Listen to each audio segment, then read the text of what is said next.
Welcome to another wonderful Susannah Calloway audiobook. We are excited to have you with us. Before we begin the story, please like and subscribe to our channel and share it with friends. This allows us to continue adding free clean Western romance audiobooks for you to enjoy. The following title is copyrighted by Susannah Calloway, Western romance author. Now, find a comfortable spot, relax, and enjoy the story. His Brother's Bride. Chapter 1. The chapel was the only place Abigail was allowed to go. She was not like her parents, who had always been very religious people. She believed in God, of course, but in her youth, she had never seen the value in going to church, paying her dues, and praying the days away. Maybe if I had seen the worth of those things, life would be different now. It was a thought she'd often had in the past 5 years. I don't know what I'm going to do, she whispered inside the tiny office. It was not the best place to have a conversation with a friend, but it was the one place that allowed her some privacy, even if it was inside a church. Otto had men everywhere. But the Reverend, her old dear friend, Francis, was a good man. He allowed Abigail this. Regarding what? Francis asked quietly. This life, Abigail said quietly, desperate and sad. I've told you about my life. About what I did when I was young and stupid. I can't live like this anymore. I cannot. There was a moment of silence before the man spoke. Abigail, you're not considering anything bad, are you? No, Abigail said, shaking her head even though he couldn't see it. She had thought about suicide before. The past 5 years had been long and terrible. But it was a sin, and she had her son to think of. Besides, she wanted to live. I'm just frustrated, and I'm so afraid. I cannot hold off Otto for much longer. He's insistent and he looms. Has he done anything to you?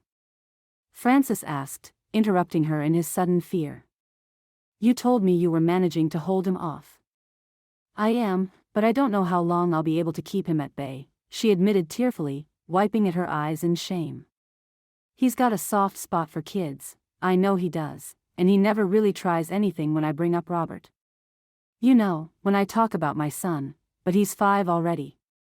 Otto won't see him as a baby or a young un for much longer, and I don't know what to do. I'm sorry, Francis said in a low voice. I wish I could do more for you. I cannot live this life for much longer, Abigail muttered, more to herself than to him. Cursed Derreck Anderson and the moment I ran away with him. What a stupid girl I was. I had the perfect life, then I had to go and trust that varmint. You were in love, Francis said, defending a version of his friend that she herself regretted every day. Young people in love often commit mistakes. It doesn't mean you deserve what's happening right now. I should have stayed home, Abigail said, tears welling up in her eyes. I should never have attempted to elope with him. I should have realized the kind of man he was. But, how could he? How could he sell me to a criminal to pay his debts when he knew I was going to have his child? He'll be punished, Francis told her in the mild voice of a peaceful, experienced reverend who knew he didn't have to go after anyone for their bad deeds. God would do it, soon enough. Have faith, Abigail. You've done your best. You know things will turn out for the better. I have faith, Abigail told him, closing her eyes. It was the truth, she was far different from the flighty, irresponsible, irreverent girl she had been. Her newfound faith had saved her life, this chapel had saved her life. But life was always more complicated than that. She still thought there was more to life than fixing one's problems every day. But I have prayed, Francis, every day for the past 5 years, and I'm still here. I have to leave. I have to take my son to a better place. Have faith, Francis repeated gently. Asterisk asterisk asterisk. Abigail Brown was the friend who worried Francis the most. He sat down on his bed ready to retire for the day. His wife was already asleep, her body moving slightly as she breathed in and out. She looked peaceful. Francis looked at her and was hit all over again, as he often was, with the sheer amount of his luck, that he had met his wife, that she had accepted his offer for her hand, that he had his work with God and helping people. It was a good life. Francis did his best to deserve it. Abigail didn't have a good life. She definitely didn't deserve what she'd gotten. Francis, like the woman herself, had spent the better part of the past 5 years praying that things would get better for her, but she seemed at the end of her rope now. Francis was surprised every time the woman visited, that this Otto man was still allowing her to come to the chapel to pray. That was how criminals lived with their sins, by being kind now and then. Francis sighed and sat in bed, putting his pillow behind his back. He picked up the newspaper his wife had set aside for him on the nightstand. He liked to read it on the days like this, when his mind was too full to sleep. It was soothing, and often he found himself nodding off before long. He had never really paid much attention to which newspaper it was that his wife left for him. He often didn't pay much attention to what he was reading, anyway. It was just a way for his mind to slow down and let him sleep. But today, when his eyes caught onto a few certain words, he found himself springing up wide awake instead. Richard Anderson was the name that caught his gaze. 40 years old, from Austin, Texas. Looking for a wife who will be happy with a family and life on a ranch. I live with my aunt and my younger brother. It was an ad for matrimony. Francis stared at it and wondered if things could really be this simple. Asterisk asterisk asterisk. Abigail stared at him in horror. You did what? She asked, her voice low and terrified. Francis, you didn't. You couldn't. I had to, he told her, putting his hands on her shoulders. His eyes were wide and fervent. I didn't know when you'd be allowed to come here next, and who knew if someone else might answer the ad? So, I answered it for you. Abigail, this is your chance. You know you were never legally married. Your elopement didn't lead to any binding vows. I know that, but no. Abigail moaned, putting her head in her hands. Francis, how could you do this to me? Otto will never let me leave. I can't go to the park, much less to the train station. What am I going to do now? You're going to get your son dressed for the trip, borrow some clothes from my wife, and sneak away to Texas, Francis told her firmly. Abigail's despair wavered. It was hard for it to remain in the face of Francis's resolve and faith. You go carve out a new future for yourself and your son like you've always wanted to. I know it's risky, but... It's so risky, it isn't worth it, Abigail said, shaking her head. But you're desperate, and we don't have any other plan, Francis said. Have faith, Abigail. This will work, I know it will. God put the newspaper in my path, and he knows what he's doing. Like I said, you can borrow some clothes from my wife, and I can distract some of Otto's men. No, Abigail said, and her voice came out so firm, her friend's own mouth snapped shut. You won't put yourself in harm's way for me. I will do this all right, you've convinced me. I cannot stay here anymore. But Otto, he might kill you if he ever suspects you helped me leave. You cannot do anything to anger him. All right, Francis said easily. But you'll go? I'll go, Abigail told him, her brown eyes wide. Sunshine streaming through one of the windows of the chapel hit her face and colored her with a golden hue. It was hope itself bright in her gaze. Francis smiled at her, relieved to his core to have found a solution to her troubles. Abigail braced herself for the future and couldn't help the thought that things might work out, things might finally be all right. Anderson was not an uncommon surname. She shuddered at the name but knew that this Richard Anderson couldn't possibly have a thing to do with Derreck Anderson, that rotten scoundrel she'd run off with. Chapter 2. Richard waited at the train station and wished his friend Floyd had come with him. It was only right. It had been Floyd who had pestered Richard into writing that stupid advert and posting it in a newspaper in the first place. The man should have been here with him as he waited for his future wife to arrive. But Floyd was too busy with his own wife and life to bother, and Richard waited alone, full of trepidation, though he couldn't deny he was a little bit excited as well. He had not been able to write to Abigail Brown much before she arrived, but from what she had written, she had seemed like a good woman. The train ran late, but he was a patient man. He recognized her immediately when he saw her, even though he had never seen her before. But she was unmistakable, matching how he imagined her, tall and slender with golden hair that shone under the waning sun, dark eyes that roamed around the station, and a mouth that looked sweet and soft. She had a child hiding behind her skirts and the general air of someone half lost, looking for somebody else. Richard stood, feeling his heart beat slightly faster. She was utterly beautiful, and for a moment, he couldn't believe his luck. He had been so afraid that it would all amount to nothing, that he would have been tricked like so many were, that it wouldn't be true, but there she was. "Mrs. Brown," he called in an even voice, without needing to raise it. The woman's head immediately swiveled around to look at him, and he felt gratified at being right about her after all. She walked up to him with quick steps, but her eyes didn't stop flitting around.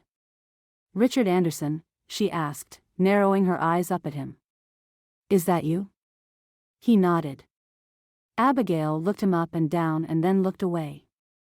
Richard didn't know what to make of that and didn't know what should come next. Should he simply start walking out of the station? Was there something he was supposed to tell her? Would she appreciate it if he told her she was beautiful? Richard had experienced very few romantic moments in his life. He had no idea how to deal with women. The way she wouldn't look at him and had her hands fisted with white knuckles around her belongings spoke of how nervous she was. Did she not like him? Was she disappointed in what she saw? "Are we going to a farm?" a small voice piped up. It was a quiet whisper, obviously meant only for one person, but Richard was standing close enough to have heard. "Yes," Richard answered before Abigail Brown could, even though the child was clearly hers. The boy startled and turned to glance at him. Richard blinked in surprise at the sight of his wide, deep blue eyes. They were so familiar. Richard's own mother had had eyes like those, which his brother Derreck had inherited, but not him. Richard had always been so sad to think he would never see them again. "Obviously, those are not my mother's eyes," Richard told himself, but felt happy about it anyway. "Hello," he said after a moment of silence when neither the boy nor his mother said anything. "I'm Richard. You must be Robert. Are you excited about going to live on a farm?" A small smile appeared on the boy's face. Richard didn't know how old he was. All Abigail's letter had said was that she had a young son, and Richard had never been around enough children to be able to guess his age. "Yeah," the little boy said, his voice rising as his shyness abated. "I want to see the chickens and the pigs and the horses and plant stuff and wake up with a hen screaming." Richard chuckled, just a bit. It was impossible not to. The boy was so cute, and his excitement contagious. "It's the rooster who crows," he corrected the boy softly. "You'll wake up with it soon enough. Do you want to see them when we arrive? It should be just time to feed the chickens, and I think they'll be happy to meet someone new." The boy's eyes shone. "Really? I want to see them." "Robert," Abigail called softly, and the boy settled down again, giving her a subdued look. "It's okay," Richard said, his awkwardness returning when he turned to her. She shook her head, looking down. They stood in silence for a moment. Richard looked at Abigail and felt something anxious settle in his chest. Maybe she really did not like him. She still wouldn't look at him. But the wedding was already arranged. Still, they would have some time before it all happened, so he figured it'd be wise for them to get to know each other a bit. "Let's go, then," he said at last, and Abigail hesitated, then nodded. ******. The ranch was huge. Abigail felt like Richard should have mentioned the size of his property in his advert, but he had not, and it caught her completely by surprise. It was huge and beautiful and clearly loved. Abigail was a city girl and she had never come to the West, and it hit her just now how much she had been missing. Her son would grow up here. Suddenly, relief flooded her and left her feeling lightheaded. Robert would grow up here, in the grass among the horses, and not in Otto's pocket. Not anymore. Richard led them into the expansive house. Abigail kept her hands to herself, hesitant to touch anything she shouldn't, but Robert slowly came out of his shell, as if he knew that he was safe now, that things were okay now. As Richard showed them around, Robert stepped forward until he was walking by the man's side, then closed a tiny fist on the man's trousers. Abigail, who was a step behind them, couldn't see Richard's expression, but at least he was not pushing the boy away or shrugging him off or yelling at him. "I thought you lived with other people," Abigail said after they had walked the house and went back to the living room. "My brother is away," Richard said with a shuttered-off expression, and Abigail reminded herself not to mention the brother again. Obviously, there was something there the man didn't want to talk about. "My aunt went to Austin proper, which isn't far from here, to buy some things, but she should be back soon." "Can we see the chickens now?" Robert asked in a quiet voice. Richard's serious expression stayed the same. He looked up at Abigail in question. "You can go outside and play for a while, Robert," she told him just as quietly. "You can see the chickens later.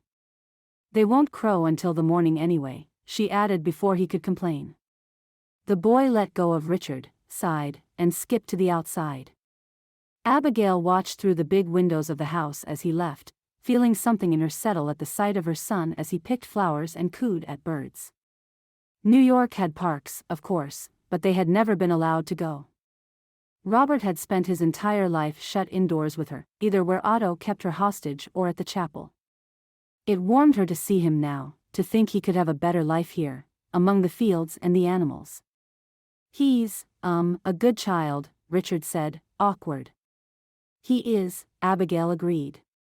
They stood in silence for a moment. It was not an uncomfortable silence, but it was a bit stilted. Abigail wanted to break the quiet and say something, chit-chat, open her mouth to soothe the atmosphere, but she braced herself for harsh things instead. Abigail closed her eyes just for a moment. She was afraid, dearest God, she was terrified, but she was not a fool, she was not about to trap herself in another terrible situation. She would see what this man would do when she told him about her life, and she would leave at once if he proved to be like almost every other man she had met. She didn't want to live a lie, and he would learn sooner or later anyway. Secrets always had a tendency not to remain secrets as the years wore on. After everything she had gone through, the last thing Abigail wanted was to live a lie, anyway. At least, she was away from Otto now. If the worst came to pass, she wouldn't be stuck with a gang leader, and she could make her way from here, even if the thought of being out there alone with her son filled her with fear. She could make do, that was all everyone ever did, anyway. "Richard," Abigail said, opening her eyes but not turning to the man. "Robert really is a good lad. He has got nothing of his father in him, you know. The man I ran away with 5 years ago, who pawned me off to a criminal to try and pay his debts and left us there, Robert's got nothing of him. He's got my name because I never married. I had him out of wedlock. I'm just trying to give him what he deserves, a good life. I don't mean to shake your sensibilities with my sad story. I just want to know what you think because I'm not going to stand here and be judged. So, tell me now if you would rather we leave, because we need to get on with life." Richard looked at her with wide eyes. Abigail glanced at him with trepidation, willing her body not to shake, willing herself to stand still and strong. "Please, God," she prayed, "let him be good." For all that she had thought and claimed she could do alone, she wanted a good man for herself. She wanted a good man to be her son's father. They had been alone for so long. "I cannot believe anyone would do that to you," Richard said at last, after a few agonizing moments of silence. He still sounded awkward, the words stiff as if he didn't know if they were the right ones or not. "I'm sorry. You're a strong woman, aren't you?" Relief hit Abigail so strongly that it made her weak in the knees. "Strong?" she asked in a faint voice, putting a hand over her heart as if it'd help her brace herself. She had told him what had happened, what she had done as a stupid young girl, and he had called her strong. "I don't think many women would have had the courage to tell their future husband this kind of thing," he said, a bit pensive, eyes on Robert outside instead of on her. I'm glad you did." "Oh," Abigail whispered. Richard turned to look at her. It was only when his lips curved up in a small smile that she realized he was just returning her own smile, that she had smiled first. Asterisk asterisk asterisk. When Maud arrived home, she found a picture she had not expected to see. The truth was she had expected this thing to fail from the start. Richard had always been too focused on work and the ranch and his brother to ever pay attention to women, and it made him too serious and self-conscious. This marriage, she knew, wouldn't work. Her nephew was a good man, but no woman would stick around to see it. Like all mothers, and she had raised him, so she was his mother by heart if not by name, no matter what anyone would say. She wanted to see him happy. She wanted him to find a good woman and have children and live a good life. But it was one thing to think it and wish for it and another for it to actually happen. She did want those things in theory, she did.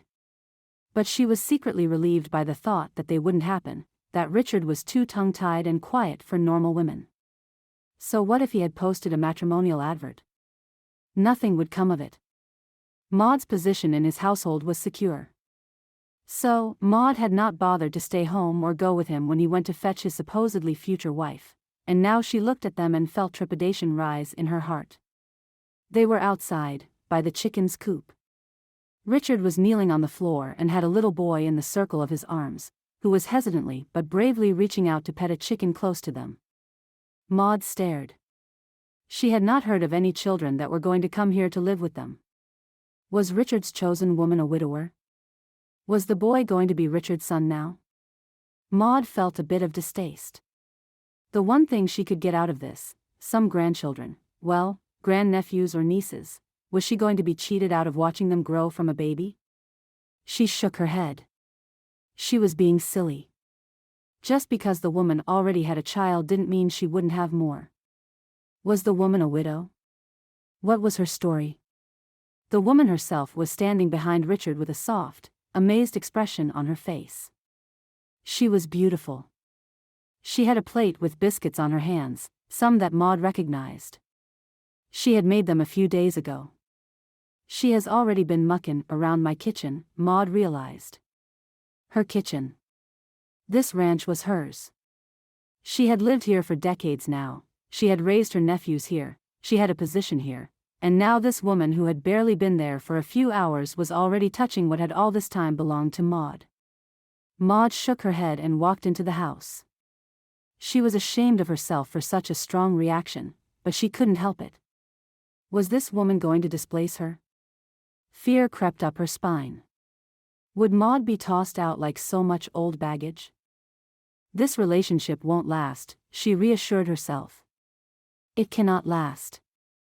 And if it does go on, if she tries to take my place in this house, well, I can make it all end. Chapter 3. The next day dawned bright and warm, as most days did. Abigail laid in bed for a moment, appreciating the fact that she had no pressing chores at the moment, that no one would come barging in to warn her that she needed to get up, lest one of the men come and try to wake her themselves. Abigail turned in bed toward the window and looked out at the bright sky. The sun made the sky a blue color so like her son's eyes. Robert was lying next to her. Abigail gazed at him for a moment, then got up. The day had to start. Asterisk asterisk asterisk. She caught Maud in the kitchen, and through the window, she could see that Richard was already outside, coaxing the chickens into the proper place for them to forage and dropping seeds for them as they went. Abigail felt a bang of disappointment. The two of them had 3 weeks to get to know each other before the wedding, and she had hoped he would stay in a bit today, if at least to tell her good morning. He's a very hard-working man, Maud piped up without looking away from the bread she was kneading. Abigail squinted at her and thought by the woman's high cheeks that she was smiling, but what would Maud have to smile about? He's always out early and comes back late. The ranch is his life, you know. There's nothing he loves more than it. Not even a wife? Abigail wondered, a frown curling her expression.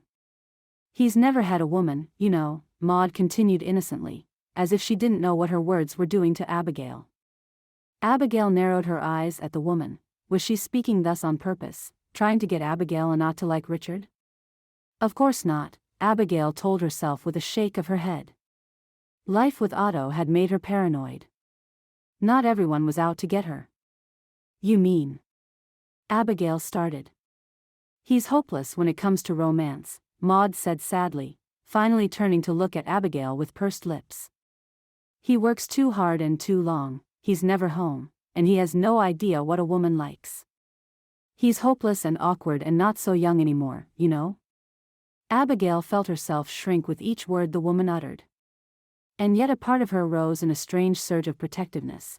Why was the man's very aunt saying those things about him? Shouldn't she be kinder to Richard? Shouldn't she be doing the opposite, only saying good things to Abigail so that she would like Richard more? Well, I've had my share of men who didn't work hard and are too young, Abigail said, crossing her arms. And him not having experience with women is better than the alternative. There was a pause. Well, Maud said as if an afterthought. He's a good man. Of course. Of course, Abigail said, triumphant that she had turned the conversation around. Well now, come over here, Abigail. I don't know what you worked with when you were in your previous life, but life here on the ranch is harder than you think, Maud exclaimed, beckoning Abigail closer, changing the subject entirely. Life is hard, you know. You won't have the luxuries you had before. Abigail almost laughed. Asterisk asterisk asterisk. Abigail helped Maud with lunch and felt increasingly out of place and unwelcome. The woman was obviously used to doing all her chores alone, and Abigail understood that it was hard to let go of things. Even though this was going to be Abigail's house now and her presence was supposed to mean Maud could rest, Maud was obviously unhappy about Abigail being there. It made her feel sad and worried. It's just the first day, Abigail told herself. But she still left before lunch was done, wanting to leave the stifled air of the kitchen.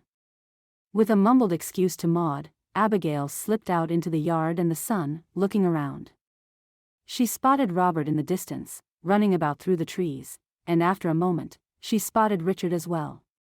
She walked leisurely up to him.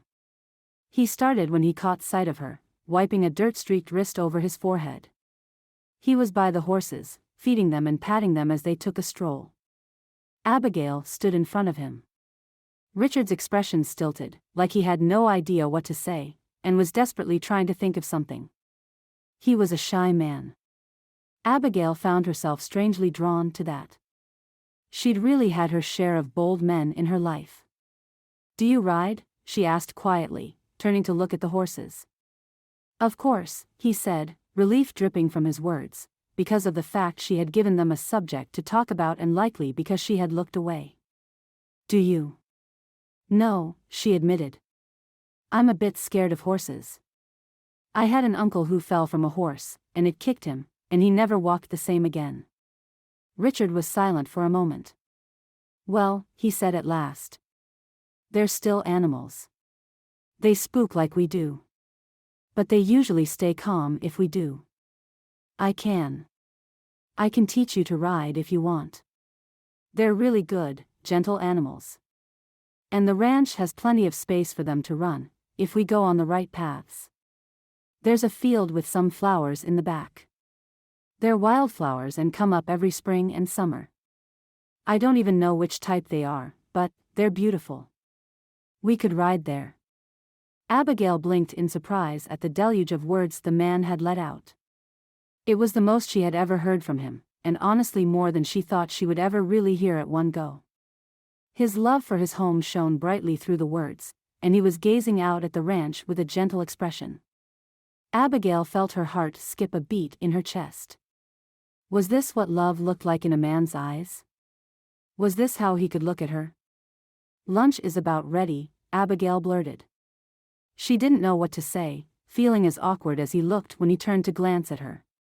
The truth was, she had loved Derreck, those 5 years ago, but they had both been just 20 years old and foolish. Richard seemed quite different from the men she had ever encountered in New York. He seemed a kind man. One with integrity. He's my man, Abigail thought to herself and felt a flush rise to her cheeks. Let's go, then, Richard said quietly. Asterisk asterisk asterisk. The four of them sat in the living room as the sun set. Richard had returned earlier, and Maud and Abigail were done with enough chores to be able to sit for a while. Robert tried to sneak back to his room with a chick in a pocket. Richard took it from him with a smile but didn't scold him, just kept the chick in his hands and showed Robert how to hold it properly. Maud sat beside Richard, stopping Abigail from being able to sit close to him. Instead, she sat alone at an angle from them. She would have glared at Maud if she had the courage, but her annoyance fled when her seating gave her a good view of Richard with her son.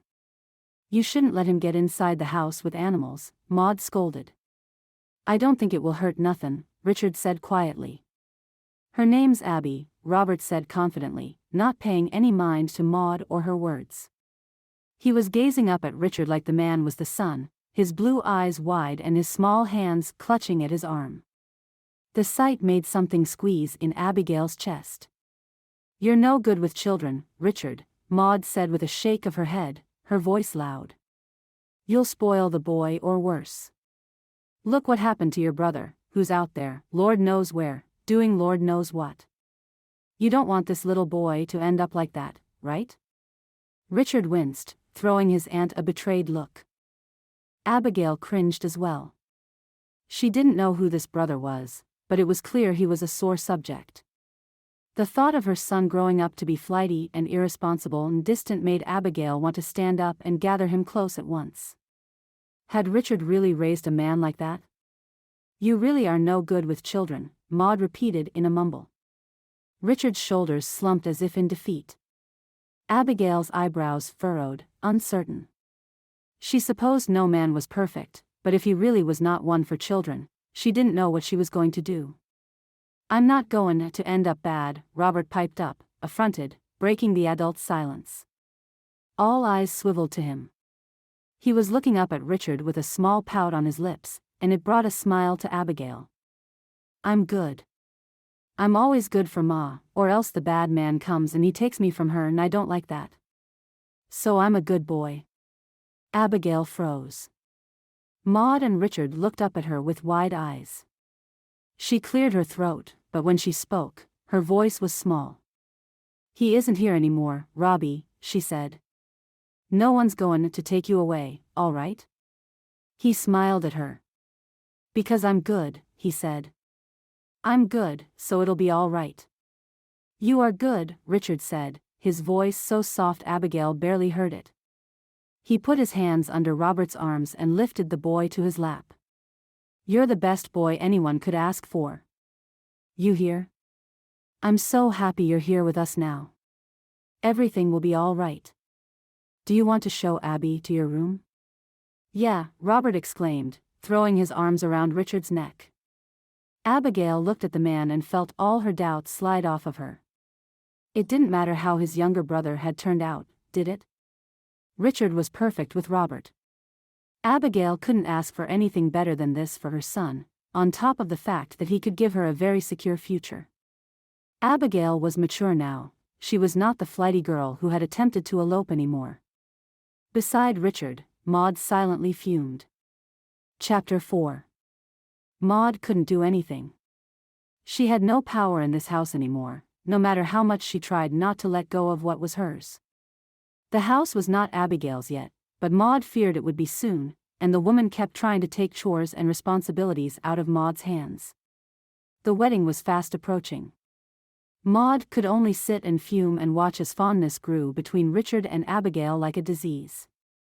She didn't know why she had thought no woman would stay with her nephew.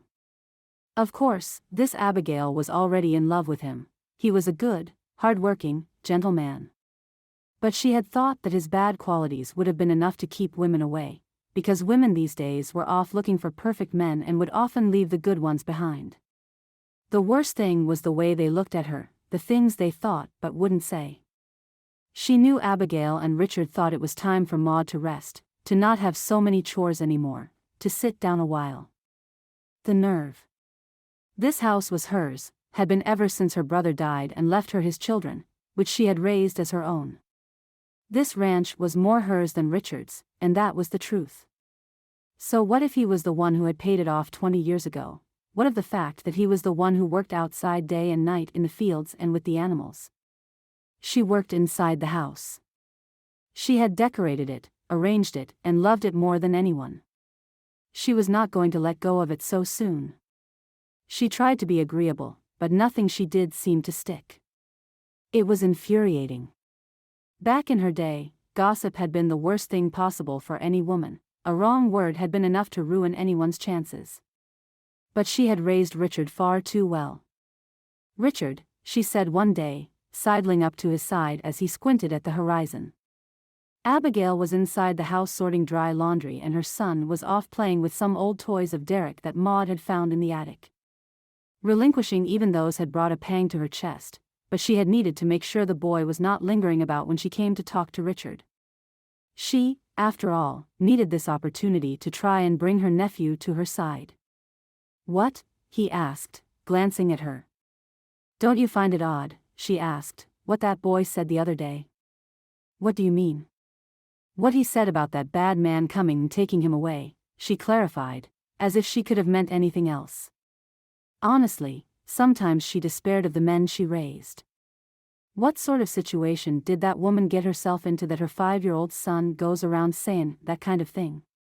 He was quiet for a moment. "She told me some about what happened to her." "You mean, she told you some about what she did?" "Richard, who even is that boy's father? You didn't tell me she was comin' with a child, and the way she acts, I don't think she's been married." Richard looked down. "She was young." "So were you once, and you didn't go around doing anything," Maud argued, crossing her arms. "Are you sure she's not trouble? Lord knows what that boy's gone through with her as a mother, Richard. What sort of situation she put him in. I know if I were ever in a bad situation, I wouldn't wait until my son was so grown before I left it." Richard looked down, looking suddenly troubled. "We cannot know what really happened." "I think it's pretty obvious," Maud said with a sniff. "You got yourself a bride who's a runaway and had a kid out of wedlock and has no way to take care of that boy. What kind of mother is that?" "She seems good with him," Richard said, but his voice was quiet, and he wouldn't look at her, and Maud counted that a victory. Asterisk asterisk asterisk. Richard didn't want to, but he worried anyway. For all intents and purposes, Abigail seemed like a perfectly good mother, but his aunt's words stayed with him for the rest of the day. He really didn't know what exactly had happened in Abigail's past, even though she had told him some things when she first arrived. Still, he didn't know the details. He found himself so fond of Robert already. It had warmed his heart to think the boy would be his son, soon. It felt strange and out of place for him to feel protective of the boy against the boy's own mother, but that was what he was feeling then and there. What if Abigail really was not good for him? What if she had done something to him? Despite how fond he was growing of her, Richard didn't actually know the woman. But Robert's not so young, he thought, stopping with the rake in his hands. If something happened, I can just go to him and ask him. Sure, he is very small, but not small enough not to know anything about the situation he's been in. Asterisk asterisk asterisk. Fortunately, Abigail was not the sort of mother who always wanted her son by her feet, and the boy was free to roam around the ranch if he stuck sort of close to the house. It was easy for Richard to catch him alone. The boy was crouching by a patch of dirt beside the chicken coop, which was rapidly becoming his favorite place on the ranch, and he had obviously been digging. He and the ground were both a mess, and Richard winced just thinking about giving the boy a bath. There was dirt clear to his scalp.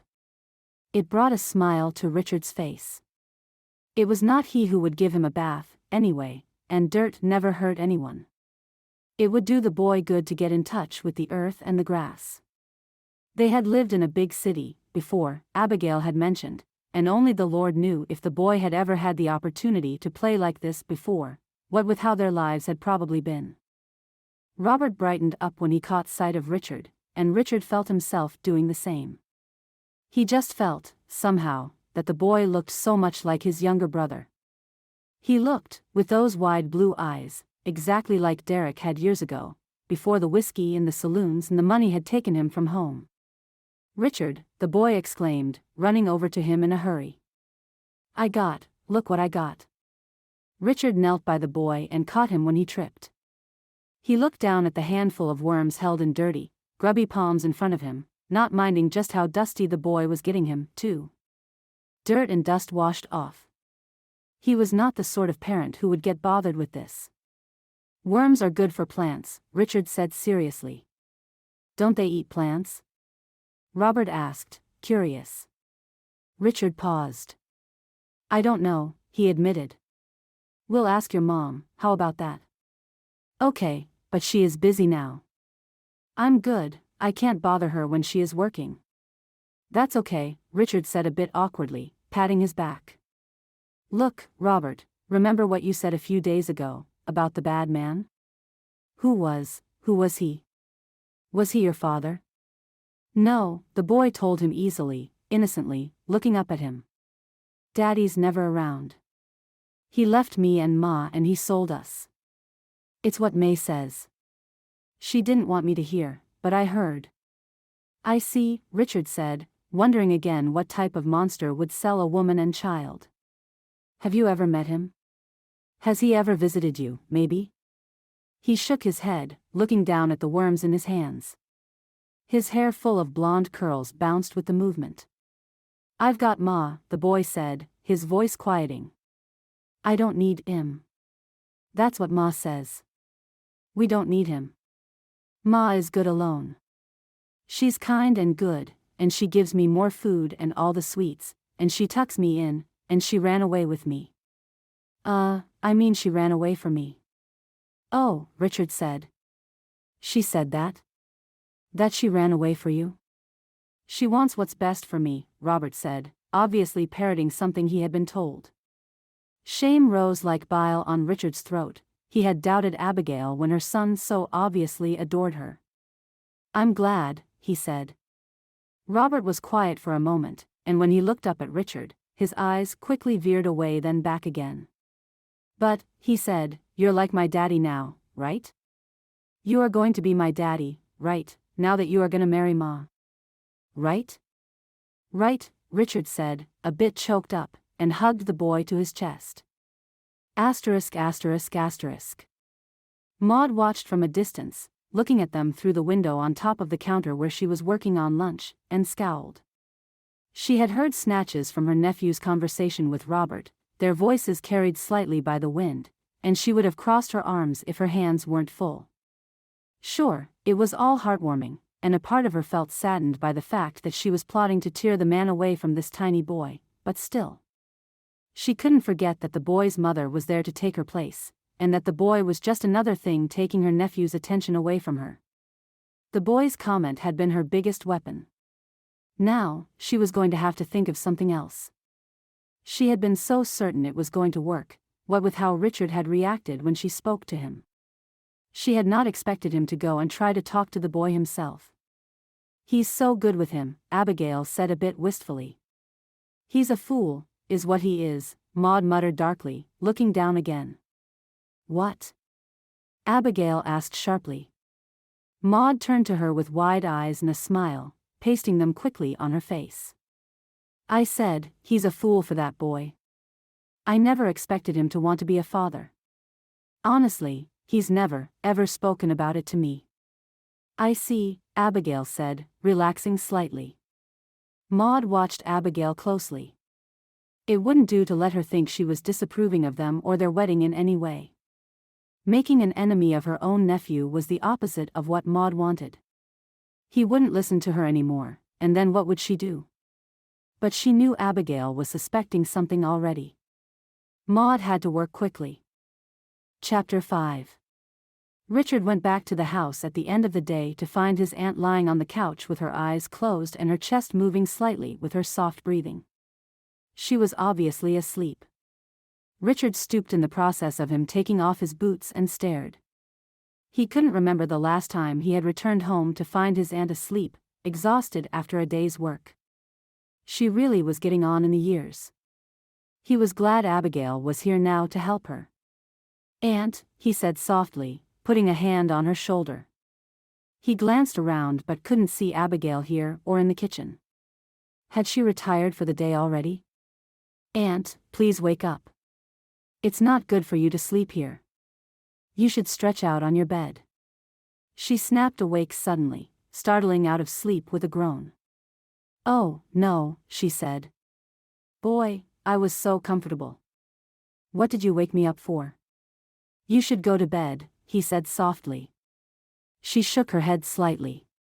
"No, What are you doing home already, Richard? It's early. You're not skipping on your chores to come home earlier, are you?" "No," he said with a shake of his head. "It's past sundown, Aunt. I'm done with my chores. Are you all right?" She looked at him with horror, a hand lifting to cover her mouth. She looked away from him, to the window, and saw that indeed it was dark already. "Oh, no," she wailed. "Richard, I'm so sorry. I feel asleep, I have not worked on dinner at all. I cannot believe this." "It's okay," Richard said, though his disappointment curdled in his stomach along with the hunger, making him feel a bit sick. All he wanted after a long day of work was a nice warm meal, but he wouldn't have it today. "I can't believe it," his aunt repeated. "I told that girl to help me, but she said she was feeling a bit faint and went off to sleep, and look where we are now." Richard looked at her, startled. "Abigail isn't helping you?" His aunt grew quiet, as if she had not wanted to tattle on Abigail. "Not as much as I'd hoped," she admitted. Well, Richard thought, this wouldn't stand. How could Abigail desert his aunt? One of the biggest reasons he had wanted someone to marry was to help his aunt, and Abigail had to know that. Richard stood up. It was obvious that he and Abigail needed to talk. Asterisk asterisk asterisk. When he knocked on Abigail's room, no one answered. The half-open door opened further with his knocking, and he caught sight of his future wife. She was lying across the bed and obviously absolutely exhausted. Her hands were curled and looked raw, and the hem of her dress dirty from yard work. Richard stared at her and wondered how his aunt could have told him Abigail was skirting her duties. Asterisk asterisk asterisk. "She's obviously been working," Richard told Maud quietly a few minutes later, coming up quietly to her shoulder as she walked to the kitchen and started to prepare something, anything, for them to eat. "Has she?" Maud asked, widening her eyes innocently. "She told me she was not well, and I didn't see her leave her room the whole day." "Her hands look raw from work," he told her, shaking his head. "I don't understand why she would lie, but I'm glad she is helping you, Aunt. You know one of the reasons I wanted to marry was to help you." Maud bit back a dark reply. She had never asked him for this. She had never wanted this. She was actively trying to make him dislike the woman. "I know," she told him, managing to keep her expression smooth. "Well, go wake her up, then. We need to get on with dinner, or else no one will eat anything, and how will any of us get any work done tomorrow?" Richard scratched at his thick beard, eyes away, out the window and at the dark outside. "Let her sleep a bit more," he said. "Where's Robert?" "I don't know. Likely napping somewhere, too." Maud kept the rest of her words to herself and turned back to what she had been doing, trying to sort out the salted meats they had to make some stew. She had to do something. Look at him, already coddling Abigail, wanting to let her sleep and being nice and preferring her. Maud couldn't bear it. But she didn't know what to do. She couldn't do anything without risking her station, and the last thing she wanted was to give the two of them a common enemy to draw them grow even closer. What she needed, she realized, looking down at the counter in front of her, was for Derreck to come home. She closed her eyes and vowed that he would do so soon. The man was a wayward, charismatic, stupid thing, but at his core, Derreck loved her, and she knew he would help her with this. "Do you think your brother will come home soon?" Maud asked before Richard could step out of the kitchen. "Maybe," he said, his voice quiet and pinched, and then he left. She hoped he was right, and Derreck was on his way back. Chapter 6. The weeks flew by so quickly that Abigail hardly noticed them passing. She woke up one day to Robert wide awake beside her on the bed. He turned to her with all his innocence and asked, "What dress are you gonna wear tomorrow, Ma?" She stared at him. "Tomorrow," she repeated a bit dumbly. "Yeah," he said. To the, wedding. Wedding, she corrected him softly, and then realized just what she had said. Oh, my lord. It's tomorrow. Are there gonna be sweets? He asked. Probably, Abigail told him, a bit choked up. She stood up at once to start the day. It would be her last day as Abigail Brown. Tomorrow, she was going to become Abigail Anderson. Of late, there hadn't been much talk of the wedding in the house.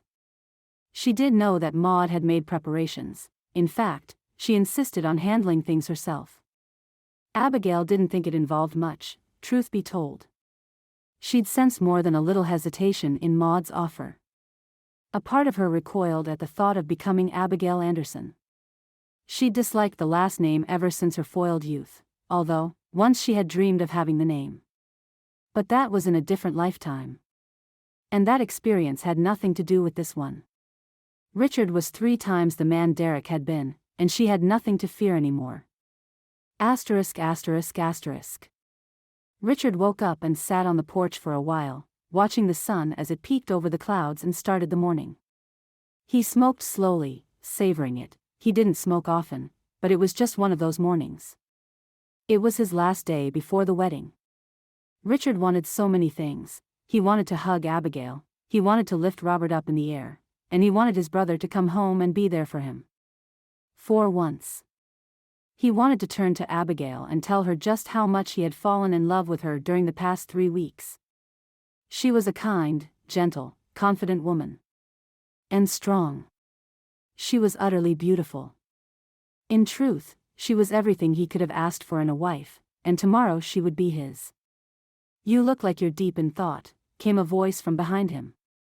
Richard turned around. Abigail smiled at him a bit shyly and handed him a full mug with coffee. She kept the other mug with herself and sat down gingerly next to him. It's tomorrow, he said quietly. Yes, it is, she said, glancing at him and then away. A flush rose to her cheeks, just enough to color them an attractive pink. She looked so good this time of day, with the sun in her golden hair. Are you nervous? He had to smile. No, he said honestly. It brought a smile to her face as well. I'm glad it was you, she said. I was afraid of being a mail-order bride. I didn't know what was going to meet me here on the other side of the country. But I'm so glad it was you. Me, too, Richard said, feeling choked up. He wished he was better with words. He wished he could tell her just how happy he was, how happy she had made him during these past 3 weeks. It's going to be a good life, she said. It is, he agreed. He loved his life. He loved the ranch. He was glad she loved it, too. Abigail. She looked at him with wide eyes. She didn't move when he cupped her cheek with his rough hand, when he swiped a thumb under her eye. She closed her eyes when he leaned forward, and they kissed. Her lips were soft and warm. Richard touched his foreheads to hers and couldn't wait for the next day. His only sadness was that Derreck probably wouldn't be there. But over the years, he'd gotten used to the disappointment. It was nothing new, really. Asterisk. The wedding was not held at the ranch, as was probably expected, but at the church in town. Abigail had not been out in those 3 weeks as much as she had hoped, but she had gone to church a few times. It had been her solace in the past 5 years, and she was not about to abandon it now. But looking at it right before the wedding, decorated and beautiful, was different. It was her wedding. She had never really thought she would get here. There weren't many people there, a few friends, a few well-wishers. She got to meet Floyd and Nancy, 2 of Richard's dear friends, the ones who had insisted he put up a matrimonial advert in the first place. She owed them. She stood with Robert in her arms and Richard by her side and found it easy to smile. It'll start in a few moments, Richard murmured to her, bending down slowly so he could speak right into her ear. Apparently, the Reverend is still getting ready. I'm not in a hurry, she murmured back with a smile. Me neither. I keep hoping, he said, hesitating, as if he were afraid to ruin it all by saying the wrong thing. I keep hoping that maybe if we delay it a bit, my brother will arrive. I know that Aunt Maud tried to get a hold of him by letter. But I don't even know where he is, or if he got the letter. I wish he were here. I know he would be happy for me, and I want you to meet him." As if on cue, and later on, Abigail would wonder at God's sense of humor, a familiar voice rang out loud from the very doors of the chapel where they were standing. "Abigail?" Abigail turned and her body froze like a block of ice. From the corner of her eye, she could see Richard squinting forward, as if puzzled by the fact that Abigail's name had been called out, not by him, but by his brother. "Derreck," he cried, happy at first. But then he saw Derreck's expression of shock. He glanced at his future wife, who looked horrified. "How do you?" Abigail's breath was caught on her throat. She didn't know what to think or what to feel, and Anderson, she thought, Richard Anderson and the little brother who's never around, Anderson as in Derreck Anderson, the man who sold me, my son's father. Her vision grew gray, then black, and she dropped to the ground. Chapter 7. Richard held Abigail in his arms and felt like ants were crawling on his skin. Anxiety and dread curdled like sour milk in his stomach, making him feel sick. He didn't know what had just happened. Why had she fainted? Why had Derreck called her name as if he had recognized her? Why did this have to happen on their wedding day? He was so happy to see his brother, except he was sure he was at fault for Abigail's fainting episode. "Step back, give her space," Richard snapped when people rushed forward, worried, and tried to get at the woman in his arms. "Let her breathe. She'll be all right in a moment, I'm sure." Thank all the heavens, he was right. Richard closed his eyes and sent up a prayer of thanksgiving when he saw Abigail's eyes flutter open. "Abigail?" he asked in a low voice. "Are you all right? What just happened?" "Robert," she choked out, opening her eyes fully. "He's right beside us with Maud," Richard reassured her, helping her sit up slightly, thought she didn't leave the protective circle of his arms. "Are you okay?" She glanced to the side, and her face grew pale. Richard followed her gaze and caught sight of his brother's own wide, familiar, amused eyes. Robert's eyes. Derreck's eyes. Richard's heart dropped to his feet. "No," he breathed out, turning to stare down at Abigail. "No, it cannot be. Tell me it's not like that." It's him," Abigail said, her voice trembling like a leaf in the wind, her hand raising to cover her mouth. "That's Robert's face. That's the man who took me away and sold me to a criminal, who left us." Richard's muscles went hard. He stared at his brother. You couldn't have," he cried. "Not my brother. You low-down jackass. You couldn't." Derreck took a step back but didn't answer. Richard realized suddenly, looking at his brother, that Robert was his nephew, that his own brother had been the one who'd made Abigail suffer. He stood up, shaking, trembling so hard he could barely think. But this couldn't happen, he thought, this wedding couldn't happen. "We need to call it off," he said, heartbroken. Abigail looked up at him and started to cry. Asterisk asterisk asterisk. They all went back to the ranch, solemnly as if in a funeral procession. Richard's anger turned to a rock inside his stomach, and he gripped his brother's arm and didn't let the man run away before he could get answers out of him. Abigail went back in a different wagon. Robert clutched to her with white knuckles and Maud sat blank-faced beside her. Richard marched into the house and into his room, his brother pulled behind him, and locked the door. "Ow," Derreck complained, rubbing at his arm. "You didn't have to be so rough." "What happened?" Richard snapped, demanding. "Derreck, is what she said true? Are you the boy's father? Are you the one who did that to Abigail?" "What?" "No," Derreck denied it, shaking his head fervently. "I don't know why that crazy woman said that. You're the one who called out her name." Well, there's a reason for that. A good reason. A reasonable reason." "What is it, then?" Richard asked, red in the face. "Tell me." Derreck looked away with his damning eyes. They were enough proof that he was lying, that Abigail was telling the truth. Richard sank down onto his bed heavily, his weight dropping as if he bore a mountain on his shoulders. What was he going to do? All right, so I was young and did something stupid, Derreck admitted after a moment of silence. I didn't mean to, I got desperate. That's all. So, you sold her? Richard said, less the snarl he wanted it to be and more like a wail. His little brother. How could he? I was young and desperate. Derreck repeated, putting a hand on his chest. So yes, I guess the kid is my son. It wasn't my fault.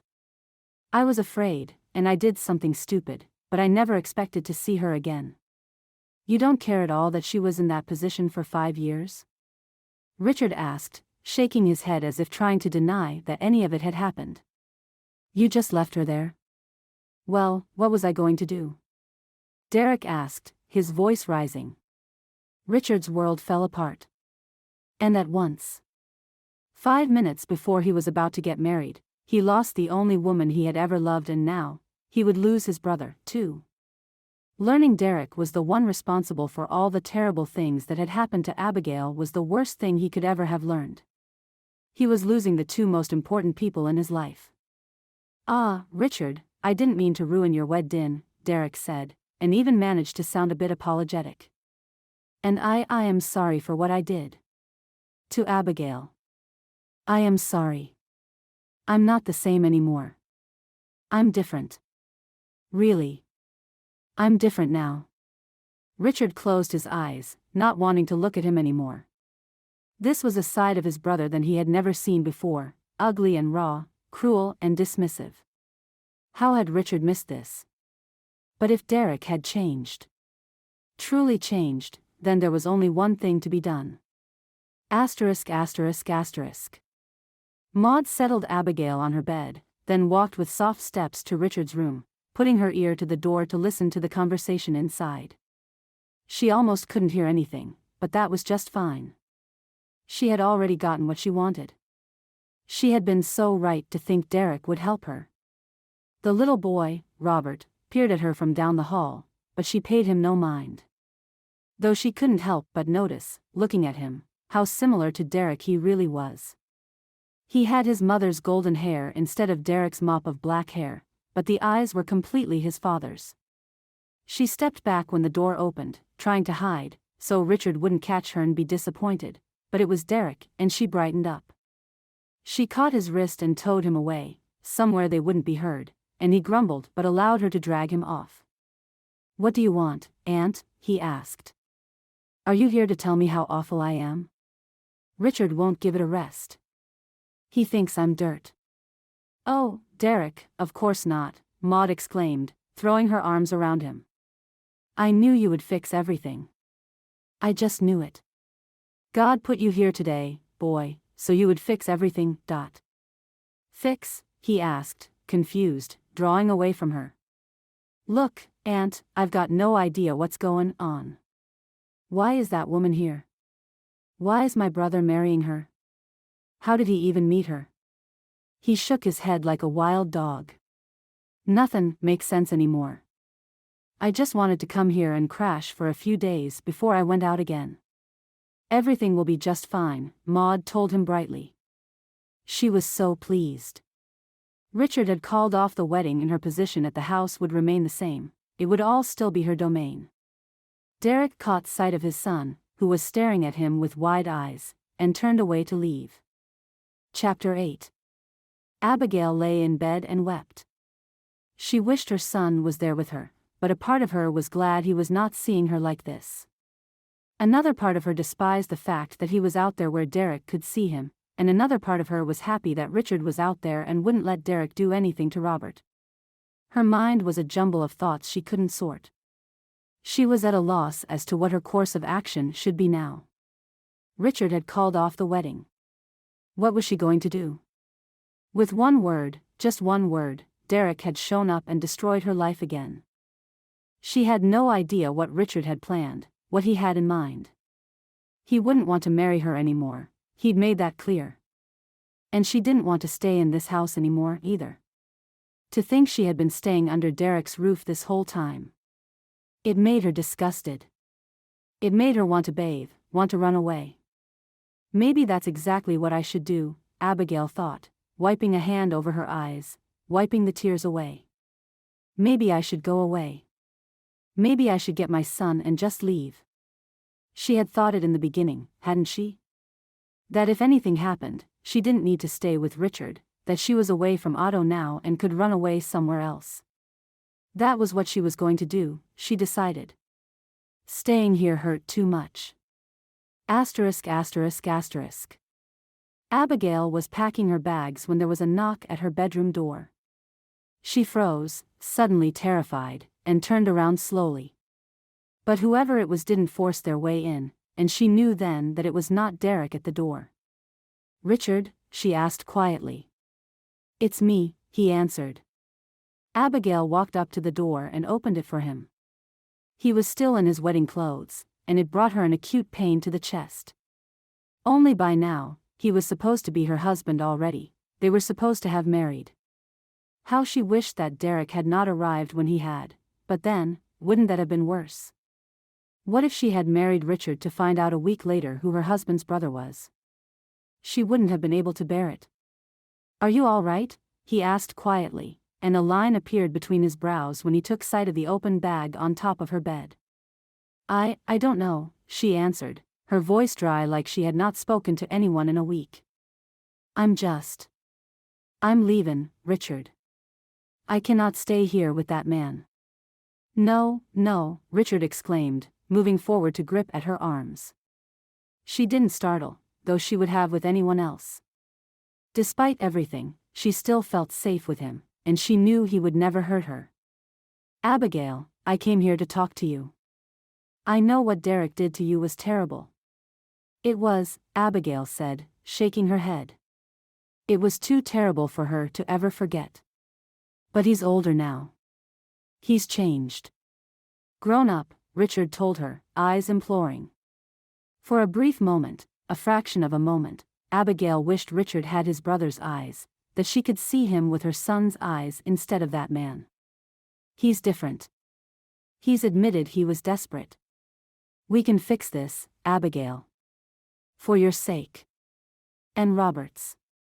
I don't like it either, but you should marry him." Her mouth dropped open. "What?" she asked, dislodging his hold on her arms to take a step back.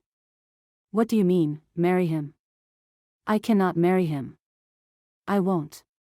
It's the only way out of this mess," he continued, his voice gentling like he was talking to a wild cat, like he was trying not to spook her.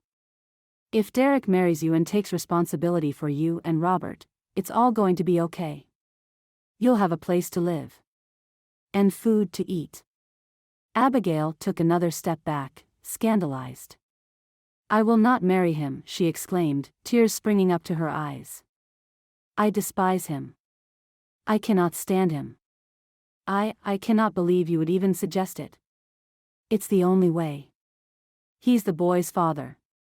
It's only right. And he told me himself that he's sorry." "No," Abigail said, shaking her head. "I won't. I love you." She could see the exact moment her words hit him, and just how badly they hurt him. He took her hands in his. "Abigail, it's what's best for Robert. To be with his real pa," he said, his voice thick. "I don't like it either. I think it's only right. Give him another chance. He's the father of your son. It's what's best for Robert." "He left us," Abigail said, tears slipping from her eyes to fall down her face. "But he's here now," Richard said. And that was the truth, wasn't it? Derreck was right there, close enough to touch, and Abigail would be lying if she said that a part of her used to dream of this, of Derreck back where she could reach him. She would have given anything, in those long 5 years, for him to burst into Otto's place and rescue her. She would have forgiven him everything. But he had not, and now here he was on nothing but a coincidence. "It's what's best for Robert," Richard repeated, closing his eyes like he himself didn't want to think of it. "Derreck's his father." And it was the truth.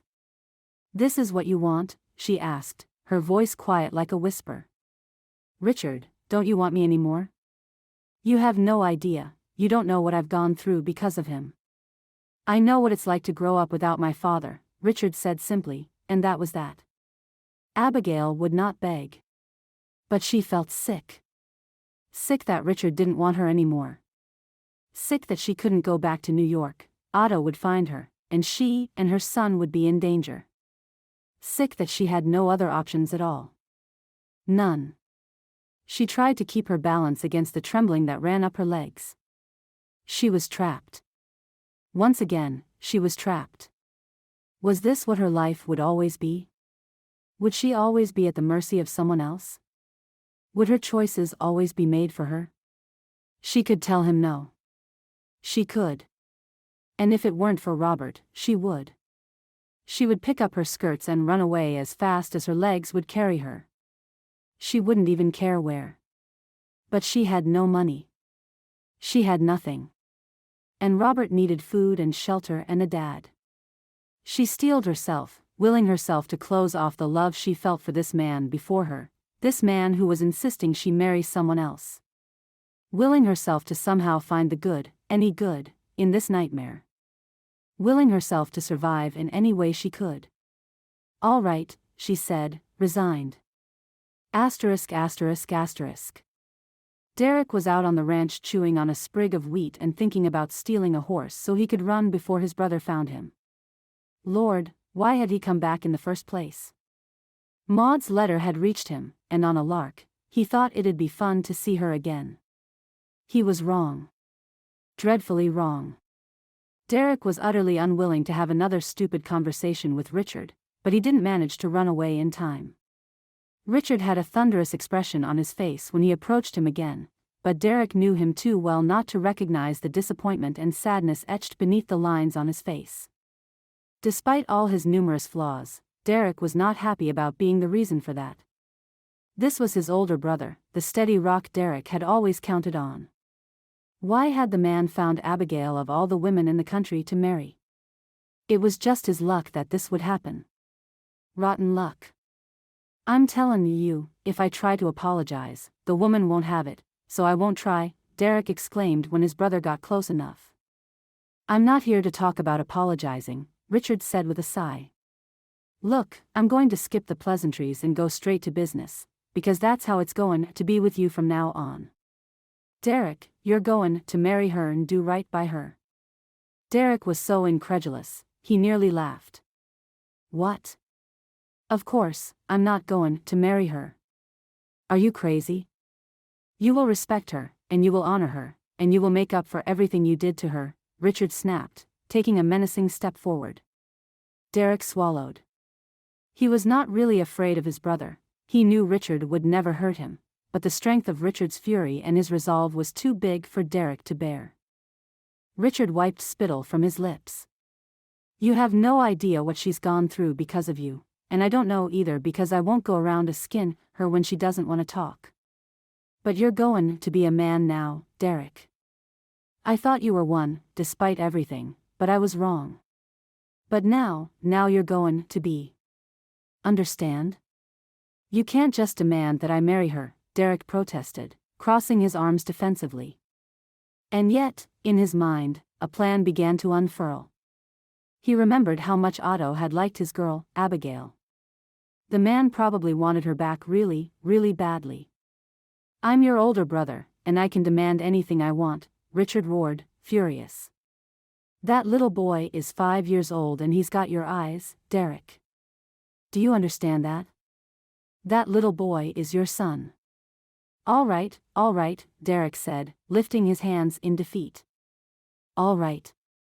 I've told you already, she doesn't want to see me, so how are we goin' to marry, huh? Have you thought of that?" "I've talked to her," Richard said, looking away. His brother obviously loved her. Oh, well, Derreck thought to himself. It was not like he had never done other terrible things, and Richard would never have to know. All it would take was Derreck lying to him, making up an accident or something, and then life could go back to normal. "Fine," Derreck said. "Fine, I'll marry her. Richard drooped down in both relief and grief. Chapter 9. Derreck loitered around Maud in the kitchen while the others of the house were shut away in their rooms like the stupid fools in love they were. Though he cared for his brother very much, Derreck didn't have much sympathy for Richard's broken heart. After all, there were more than enough women out there if he would venture out. And if he didn't want to do that, he could just send for another mail-order bride. There was also no shortage of them. If Richard had gotten Abigail so easily and ended up liking her, why couldn't he find another woman and like her just as much? Maud hummed as she worked, happy and smiling, and prepared strudels for dessert. They were his favorite. Derreck grinned and thought that at least someone was glad to see him, even if he still had no right idea what his aunt had been talking about before. He was not here fixing anything, he was bringing problems like he always did. Life sure was exciting with him around. "You need to take her out of here," his aunt said suddenly, voice thoughtful. "I wouldn't do to have her around where your brother would have to see her every day." "Oh, no, I'm not keepin' her here," Derreck said with a snort. "No?" asked a voice behind him, and Derreck swiveled around to look at his brother. No," Derreck said awkwardly, and desperately tried to find an excuse for it. "You know, I'm not one for this ranch life, and Abigail comes from New York and would probably be happier in a city anyway. I'm doing this for her, you see."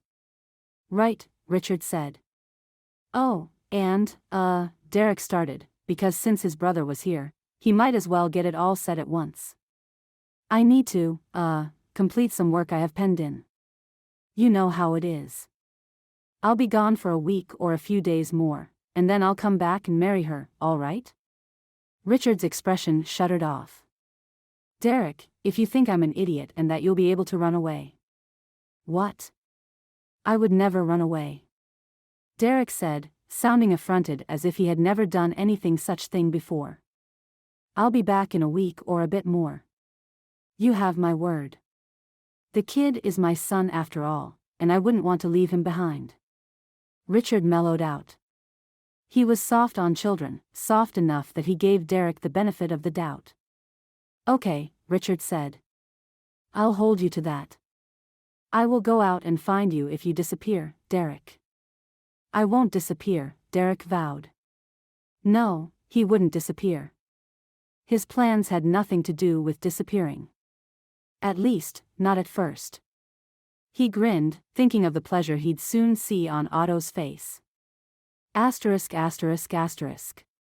Richard patted the horses and looked at the horizon, at the great expanse of his ranch. He had thought he would finally share it with someone else properly, with a wife, with someone who would love it more and more as the days passed. It made him profoundly sad to think he was going to be completely alone again. Abigail was supposed to be his wife. Robert would have been his son. And now. He snapped out of his spiraling thoughts by the touch of a hand on his elbow. He turned and looked at Abigail, who was holding a cup of coffee in her hand and looking away from him. She was staring at the horses. "I was going to teach her to ride," Richard remembered all at once. He recalled the conversation they'd had that now felt like a lifetime ago. Abigail didn't know how to ride a horse, in fact she was afraid of them, and he had wanted to show her what gentle and good animals they could be. But not anymore. Derreck was going to take her away, to the big city. "I thought you would be wantin' something to tide you over before lunch," Abigail said quietly, pushing the coffee into his hands. He took it. "Thank you," he said, struggling with what else to say to her.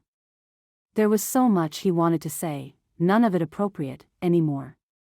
They weren't going to be married soon, and instead, she was going to marry his brother. It was their rotten luck. He wished, suddenly and fervently, that his advert had been answered by someone else he could have learned to love and actually keep, then he felt ashamed for it. He loved Abigail. Even if it would hurt less, he didn't want to be with anyone else. "Richard, I'm not goin' to be happy with him," Abigail said, her voice too loud in the silence that stretched between them. I'm not. Not like how I thought I was goin' to be here, with you." "You are," Richard said, a bit desperately. A part of him hoped she had the best life possible from now on, while another part rejoiced with the fact that she would have been happier with him instead. "You gotta have faith, it'll all turn out all right. I used to tell that to myself so often," she told him, turning to him with a sad smile. "I used to tell it to myself almost every day I prayed for it. I thought my prayers were finally being answered when I found you, but they are answered now," Richard said softly. "You're going to marry your son's father, and you're going to be happy." "Richard, me and Derreck aren't suited," she tried. "He's changed," Richard argued. "He's different now. He told me he wouldn't leave his son behind. That matters, doesn't it? Have not you ever wanted him to come back?" "Of course, I have," she told him, her shoulders drooping. "I'll always be your friend," Richard said, taking her hand in his for the last time. "Just one more time. You can count on me for anything, Abigail. Look, here." He reached inside a pocket. She peered curiously at him, and her mouth dropped open when she caught sight of the ring in his hands. "This was going to be yours," he said. "It's the ring I would have put on your finger. I won't anymore, and I know Derreck will buy you his own, but have it. It's yours. It's still a promise, all right? Anything you need, you can count on me." Tears sprang to Abigail's eyes and streamed down her face. "All right," she said, and took it from him. Asterisk asterisk asterisk. Derreck came back a miserable week later, a week Abigail had spent scowling at Maud's content humming and trying to console her son when he wailed about how he was not going to see Richard or the chickens anymore. He didn't seem to know what to think about his father, and in the simplistic ways of children, he'd decided not to think about him at all. Their wedding was to be held at the ranch, now, with no one but the few of them and under the strict supervision of Richard. Abigail had never been more distraught in her life. Not even when Derreck had left her, had she been this sad.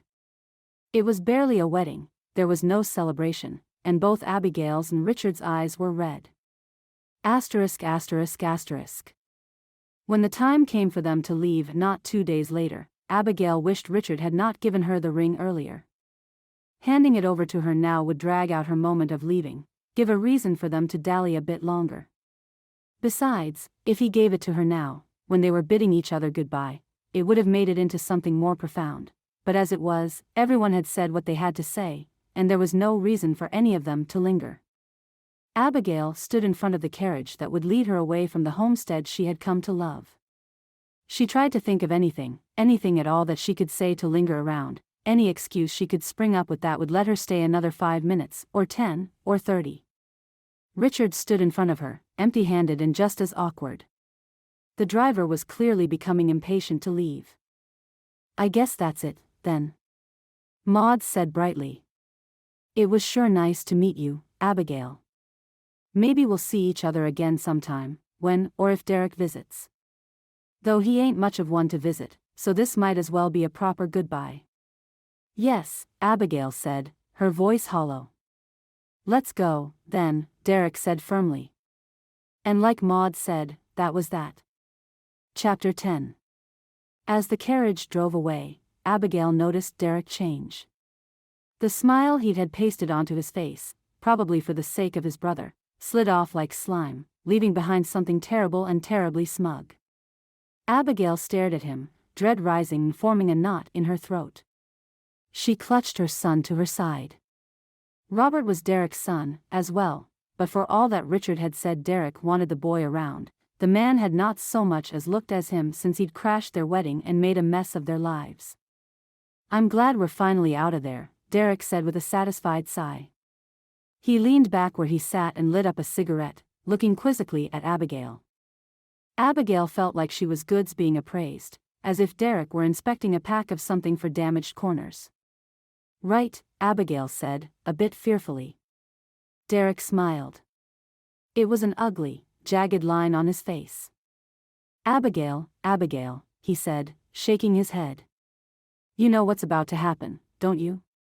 "No," Abigail choked out. "Richard said, he said you changed." Derreck gave her an incredulous look. "And you believed it?" Abigail's heart almost beat out of her chest, it was racing so quickly. Her mouth opened in distress, but what was there for her to say? You know, this week I was away. I was not actually away for work, the man said idly, as if commenting on the weather. I went out to New York talkin' to a mutual friend of ours. Remember Otto? It hasn't been so long since you saw him last, has it? No. Abigail screamed. You're not taking me back to that man. You cannot. Richard said you changed, you were going to give us a good life.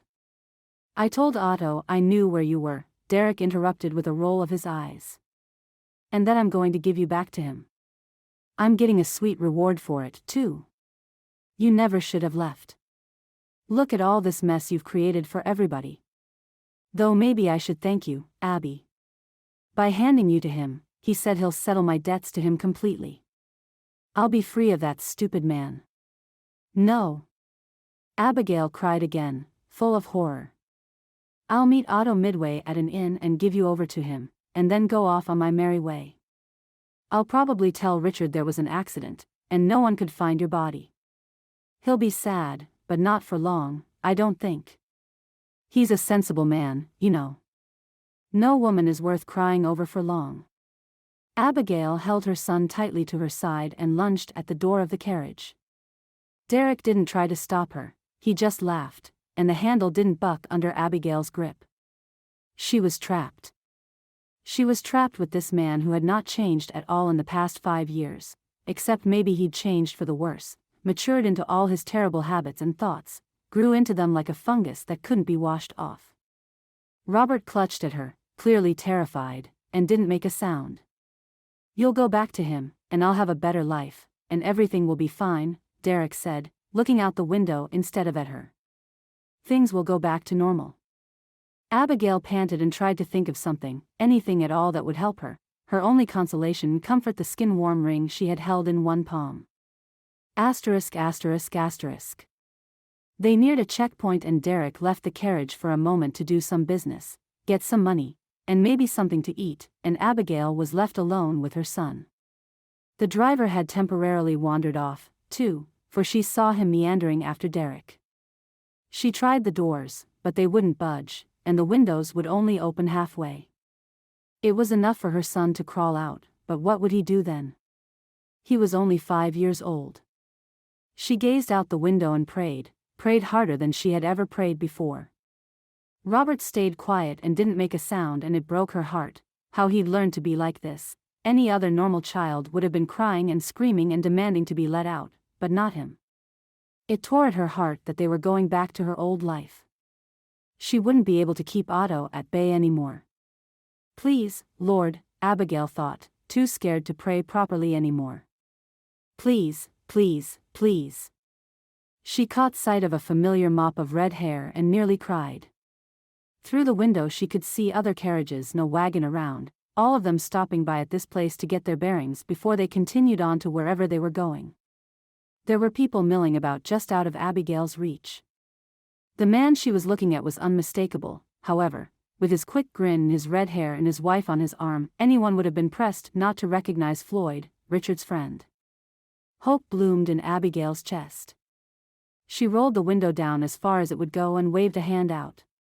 She glanced at Derreck. The man was busy, but he would hear if she tried to shout. So, she waved her hand, her heart in her throat, and willed Floyd to turn and look at her. He did, blinking surprised at the sight of her hanging partially out of a carriage window. She waved at him frantically, beckoning him to her, and he hesitated, but walked up to her. Abigail, what? Shoo, don't speak loudly, don't say anything, Abigail hissed, drawing him nearer. His wife Nancy looked at her with worry. Abigail could have hugged them for their concern, but right now she had to do this as quickly as possible. Derreck was almost done with his conversation. She took the ring from her pocket and dropped it off in Nancy's palm. Take this to Richard, Abigail told them, voice low but firm. He'll know, tell him to remember his promise to me. Give this to him as soon as possible, please. Is that Derreck? Nancy asked, confused. Go now. Don't let him see you.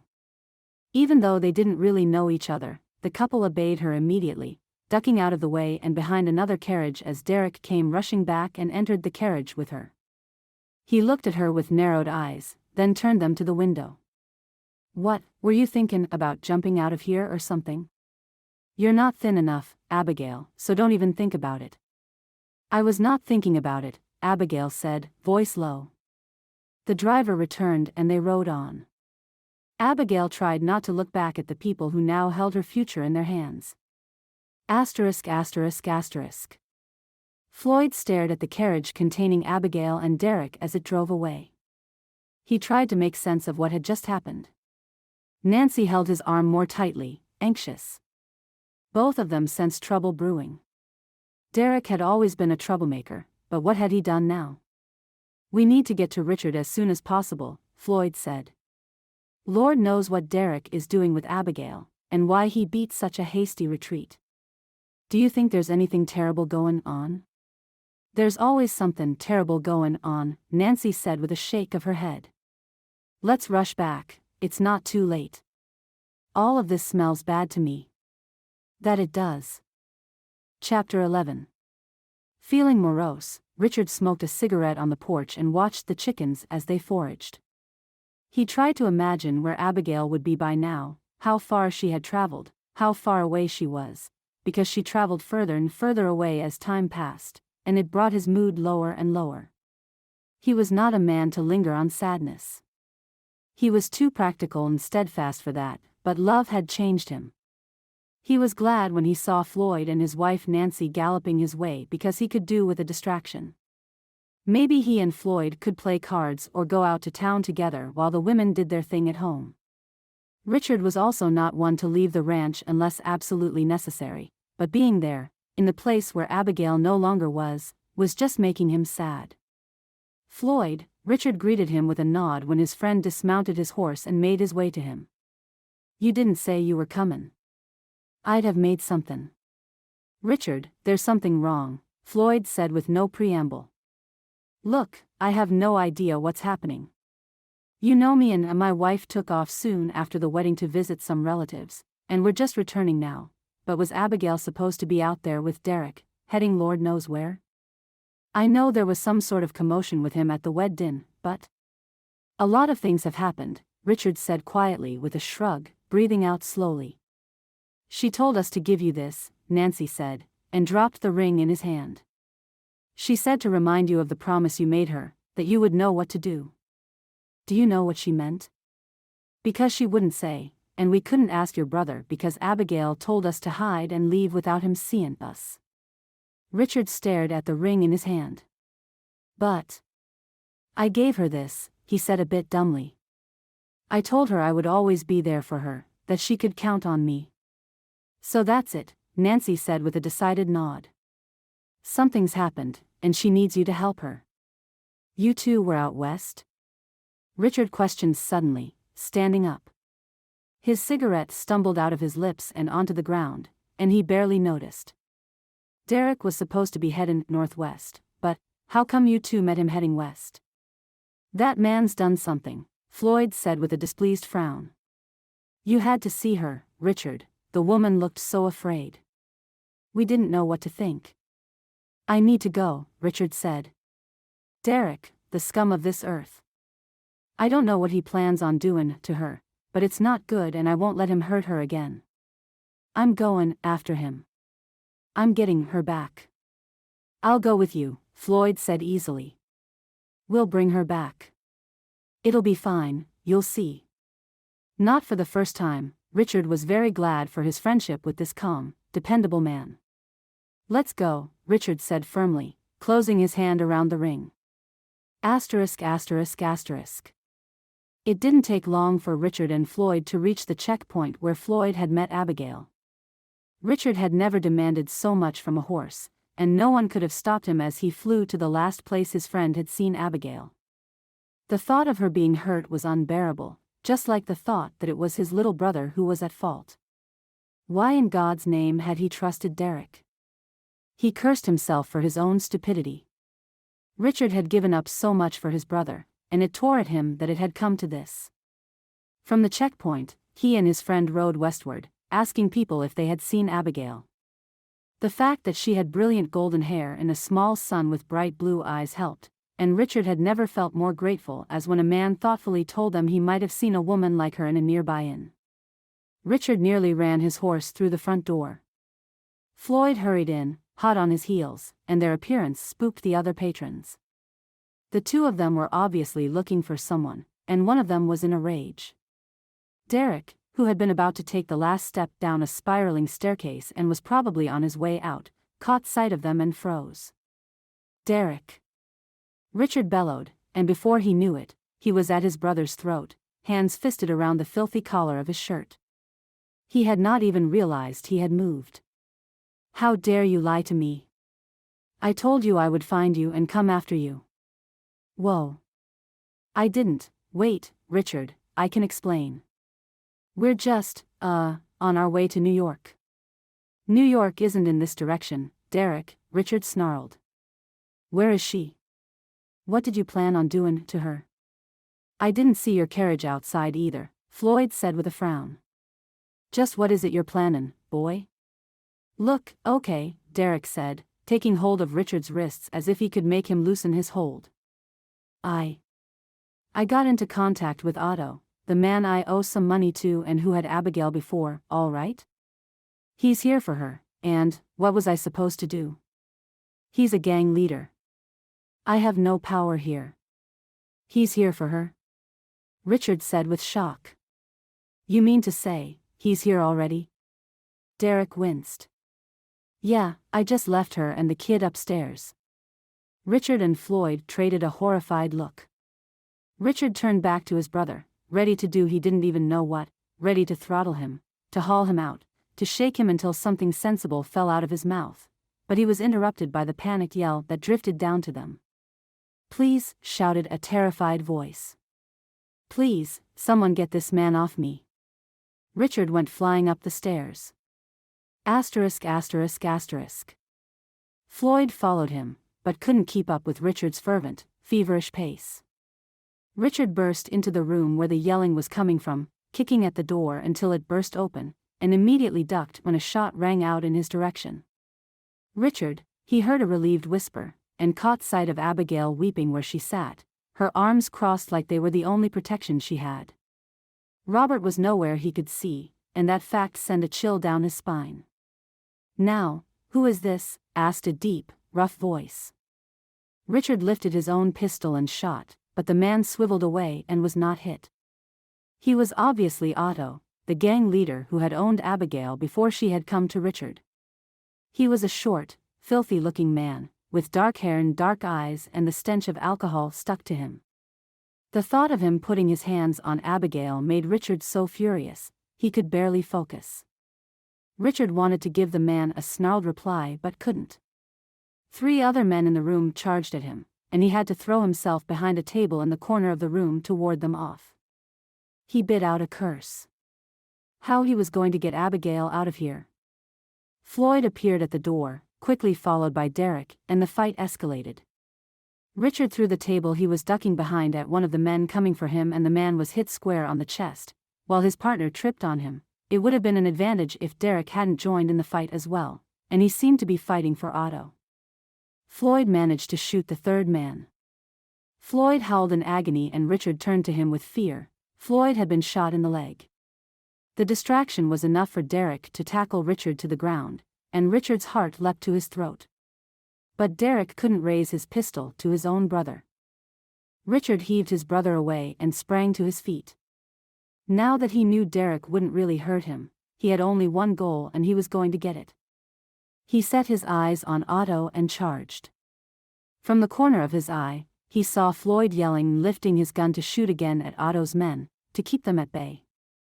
Even though he was a man with power, Otto was not a man used to being tackled to the floor, and he screamed as he fell, his gun awkward in his hand. Richard snarled at him and tried to knock the gun out of his hand. Otto raged out a threat and pulled the trigger, but the gun was pointing away from Richard. A gurgled sound of pain reached Richard's ears, but he didn't turn. "You will never touch her again." He spit the words. "Never again. All right, all of you put your hands in the air." Richard startled and turned to the door. The sheriff was there, a tall, imposing man, with a hat as big as his beard and a no-nonsense look on his face. The innkeeper lingered at his back, anxious. The sheriff had 5 men with him, and Otto's men dropped their guns and gave up the fight when they saw they were outnumbered. Richard heaved a sigh, letting go of the gang leader to stand up. He hurried to Floyd's side. His friend was sitting on the floor putting pressure on his leg with his hands. "Richard," he groaned. "It's okay now," Richard said. "We'll get the doc." Then he caught sight of Derreck on the floor. Horror rose in Richard's throat like bile.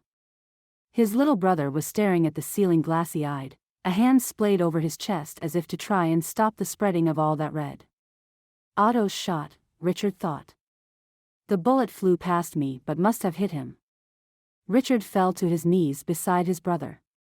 Derreck blinked once at him, choked on a word, and grew still. Chapter 12. Richard put his hands on his brother's shoulders and shook him. "Derreck," he said, his voice thick with tears and desperation. "Derreck, wake up. Derreck, wake up." His brother didn't answer. Floyd reached over to put a bloody hand on his arm and shook his head, and Richard let go. He stayed there on the floor and cried, his eyes closing at the sight of his dead brother. It didn't have to end like this. If only Derreck had not lied, if only he had been an honorable man. A shaky hand settled itself on Richard's shoulder, and when he looked up, he saw it was Abigail who was trying to comfort him, even though his face was red with tears, and her son, who had reappeared, was clutching at her with a pale, fearful face. Still, Abigail looked resolute and brave. Richard struggled to his feet to draw her and the boy against his chest. "It's all right," he murmured to her. "It's all right now." She was safe. That was all he could ever ask for. Asterisk asterisk asterisk. The road back to Austin seemed to stretch on forever. Floyd had stayed back to be treated by the doc, and thus it was just Richard, Abigail, and Robert in the carriage. Abigail couldn't stop shaking, and after a while, Robert snapped out of his shock and broke down into quiet sobbing. Richard hugged him tightly and hoped that was enough, too torn with his own grief to know what else to do for the scared 5-year-old boy. His brother's body was coming along with them. Richard wouldn't have him buried in a random town in the middle of nowhere. He had grown up on the ranch, and there he would lie in his death. Richard was torn between anger at his brother for deceiving him and putting Abigail's life in jeopardy and grief at his death. It was hard not to think of him as a youngster with the blue eyes staring back at him from Robert's young face. Asterisk asterisk asterisk.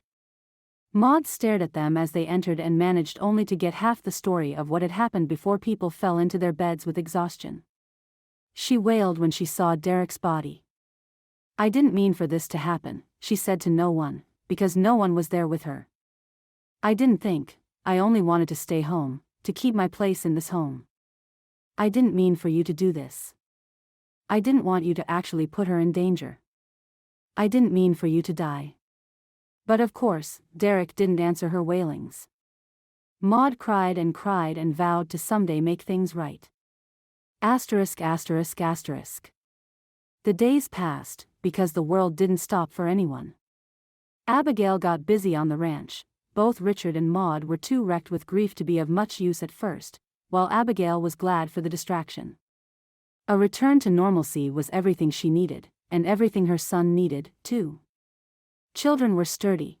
Before long, Robert was outside again, playing with the chickens and gathering earthworms in his hands. Abigail cooked, did the dishes, the laundry, fed the animals, but none of that changed the fact that she had no idea what she was still doing here. Richard had chosen not to marry her and had given her to his brother. She had no idea what he was thinking now.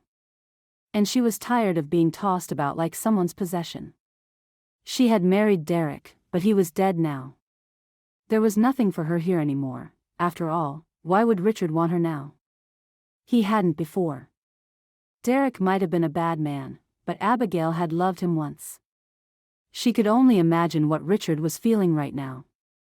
So, after a week of this, she knocked on his door and entered, her chin raised and her backbone straight, and she told him she was leaving. He stared at her in shock. What? Otto is gone, she told him, her eyes on the floor instead of on him. Without him, there are no more threats to me, and I can live a safe life back in New York. I don't want to impose anymore, Richard.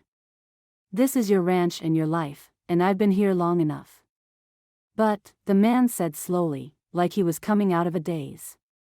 If you go, I'll likely never see you again. The thought nearly brought tears to her eyes. Maybe, it's for the best, she whispered. He stood up at once and walked over to her until he was standing so close, she could feel the heat radiating from his body.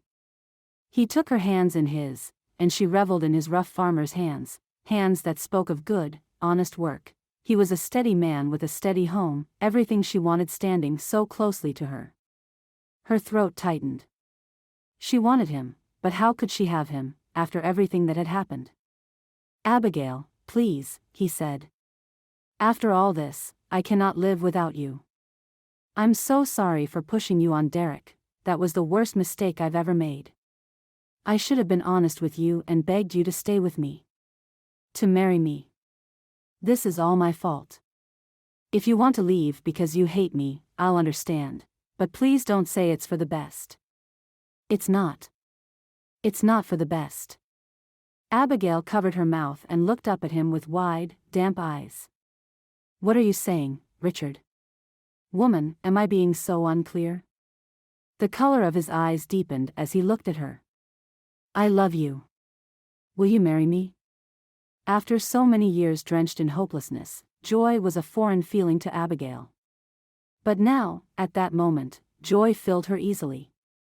The smile that blossomed on her face was wide and sure. Richard watched with wonder as she dimpled. Yes, she answered him. Yes. I will marry you. He caught her in his arms and buried his face in her neck. His Abigail. His dear, sweet Abigail. Where's Robert? He asked. She laughed and wiped a tear from her eye. Outside somewhere. Let's go find him. Together, they went outside and found Robert attempting to climb a tree. Hey, son, Richard called to him. I can't get up, Robert said, his little face sweaty with determination. You headin' for that there branch? Richard asked, drawing close and pointing to a thick branch, yards above Robert's head. I can't reach it, Robert complained, as he slid back down the trunk as fast as he tried to climb up. How about I help you? Robert glanced at him with a look of raw gratitude. Richard grabbed him under the arms and set him on the branch. Robert grinned with pleasure and swung his legs freely. Look at me, Ma. Look at me. I'm lookin' at you, Abigail said with a grin.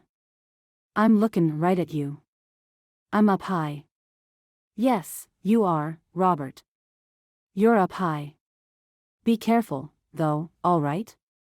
I don't want you fallin'. I ain't gonna fall, Robert said. He looked at Richard. He's watching out for me. Richard laughed, and the sound surrounded them with happiness. That I am, son, he said. That I am. The end. Thank you for listening to this heartwarming story by Susannah Calloway. You can be assured that all her books are clean and wholesome. To find other romances by Susannah Calloway, as well as the other authors at Tica House Publishing, visit www.ticahousepublishing.com. Remember to hit like and subscribe, and we will see you in the next Susannah Calloway Western romance.